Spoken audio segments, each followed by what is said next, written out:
Booster இணைந்து வழங்கும் ஊர் செய்திகள்.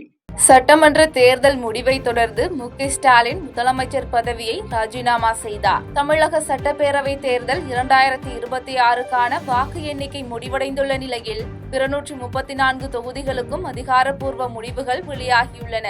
இதில் தனித்து போட்டியிட்ட விஜயின் தமிழக வெற்றிக் கழகம் முதல் தேர்தலிலேயே 108 இடங்களில் வெற்றி பெற்று தனி பெரும் கட்சியாக உருவெடுத்துள்ள நிலையில் ஆளும் திமுக அரசின் கூட்டணி 73 இடங்களை பிடித்து ஆட்சியை இழந்தது.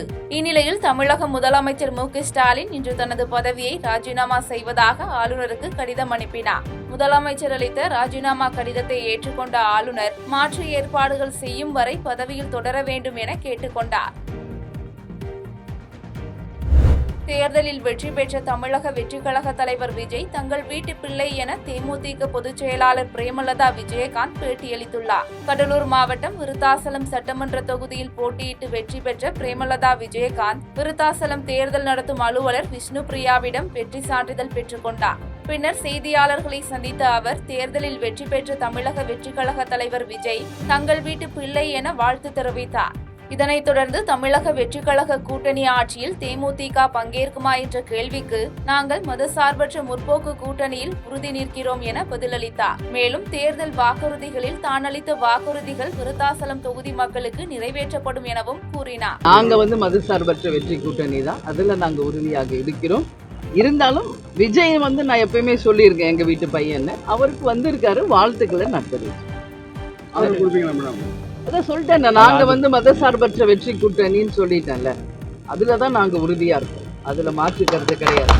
முசிறி அருகே தனியார் இரும்பு கம்பிகள் தயார் செய்யும் நிறுவனத்தில் உயரத்தில் இருந்து கீழே விழுந்த வாலிபர் உயிரிழந்த சம்பவம் பரபரப்பை ஏற்படுத்தியுள்ளது. திருச்சி மாவட்டம் துறையூர் அருகே அம்மாப்பட்டி கிராமத்தைச் சேர்ந்தவர் பழனிவேல். இவரது மகன் ஆனந்தகுமார் முசிறி அருகே ஜெமுநாதபுரம் பகுதியில் உள்ள தனியார் கம்பி தயாரிக்கும் தொழிற்சாலையில் வேலை பார்த்து வந்துள்ளார். இந்நிலையில் நேற்று அவர் வேலை பார்த்த நிறுவனத்தில் சுமார் 35 அடி உயரத்தில் மின்விசிறி தொடர்பான வேலை பார்க்க சென்றதாகவும் எந்தவித பாதுகாப்பு உபகரணங்களும் இல்லாமல் எதிர்பாராத விதமாக மேலே இருந்து தவறி கீழே விழுந்து சம்பவ இடத்திலேயே உயிரிழந்ததாகவும் கூறப்படுகிறது.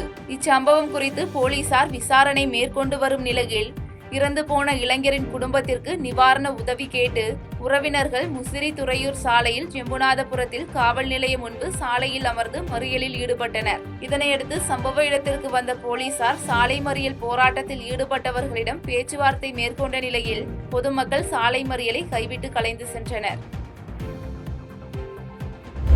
கன்னியாகுமரி சட்டமன்ற தொகுதியில் 823 தபால் வாக்குகளை திட்டமிட்டு தில்லுமுள்ளு செய்து அதிகாரிகள் நிராகரித்துள்ளதாக திமுக வேட்பாளர் மகேஷ் குற்றம் சாட்டியுள்ளார். கன்னியாகுமரி சட்டமன்ற தொகுதியில் திமுக சார்பில் மகேஷ் போட்டியிட்ட நிலையில் தேர்தல் நடந்து முடிந்து நேற்று வாக்குப்பதிவு எண்ணப்பட்டது. 26 சுற்று வாக்குகள் எண்ணிக்கை நடந்த நிலையில் அதிமுக வேட்பாளர் தளவாய் சுந்தரம் 772 வாக்குகள் முன்னிலையில் உள்ளதாக தேர்தல் ஆணையம் சார்பில் தெரிவிக்கப்பட்டது. மேலும் 7 வாக்குப்பதிவு இயந்திரங்கள் எண்ணாமல் இருந்த நிலையில் பின்னர் வாக்குப்பதிவு இயந்திரங்கள் சரி செய்யப்பட்டு அவற்றை எண்ணிய நிலையில் அதிமுக வேட்பாளர் தளவாய் சுந்தரம் தேர்தலில் 214 வாக்கு வித்தியாசத்தில் வெற்றி பெற்றதாக அறிவிக்கப்பட்டது. பின்னர் தகவல் அறிந்த திமுக வேட்பாளர் மகேஷ் மற்றும் தேர்தல் ஏஜென்ட்டுகள் தேர்தல் அதிகாரியிடம் வாக்கு எண்ணிக்கையின் போது குளறுபடி நடந்துள்ளதாகவும் தபால் வாக்குகள் முறையாக எண்ணப்படவில்லை என்றும் கூறி வாக்குப்பதிவை மீண்டும் எண்ண வேண்டும் என மனு கொடுத்தனர். ஆனால் தேர்தல் அதிகாரிகள் அதனை கண்டுகொள்ளவில்லை என்றும் 823 தபால் வாக்குகள் நிராகரிக்கப்பட்டுள்ளதாகவும் அவர் செய்தியாளர் சந்திப்பில் குற்றம் சாட்டினார். என்னை விட 214 வாக்குகள் அதிகம் பெற்றிருப்பதாக நம்முடைய தேர்தல் அதிகாரி அவர்கள் அறிவித்தார்கள். உடனே நான் ஒரு கடிதத்தை அவரிடம் கொடுத்தேன். ஏனென்றால் ஒரு 8 மெஷின் வேலை செய்யலை, அது 2வது எண்ணுனாங்க, பழுதடைந்ததாகவும் இருந்தது. அதைவிட முக்கியமான ஒரு சம்பவம், 823 போஸ்டல் ஓட்டு எண்ணாமலே வச்சிருக்கு, நிராகரிச்சிருக்கிறாங்க. ஏன்னா 85 வயசு மீதி உள்ளவங்க, அந்த அரசு அலுவலர்கள், மாற்றுத்திறனாளிகளுக்கெல்லாம் அந்த ஓட்டுக்கு வாங்கும்போது அதிகாரிகள் கை நாட்டு வாங்கியிருக்கிறாங்க. அந்த நம்பரை அவங்களே மாற்றி எழுதியிருக்கிறாங்க. அது மற்றவங்களுடைய தவறு கிடையாது, அதிகாரிகளுடைய தவறு. 823 வாக்குகள் எண்ணாம இருக்கிறது. அதற்கும் நீங்க மறு வாக்கு எண்ணிக்கை நீங்க பண்ணணும்னு சொல்லி உடனே தேர்தல் அதிகாரியிடம் தேர்தல் எண்ணுகின்ற இடத்தில் வைத்தே கொடுத்தேன். 2 பேப்பர் ஒரே இது கையெழுத்து போட்டு கொடுத்தேன். நீங்க ரிசீவ்ட் போட்டு தரணும்னு சொன்னேன். அவங்க தரவில்லை. அதான் இந்த இருக்கு, நீங்க வேணா படிச்சு பார்த்துக்கிடுங்க.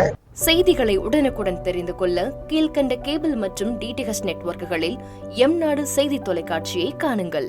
பாதகம் செய்பவரை கண்டால் நாம் பயம் கொள்ளலாகாது பாப்பா. மோதி மிதித்துவிடு பாப்பா, அவர் முகத்தில் உமிழ்ந்து விடு பாப்பா.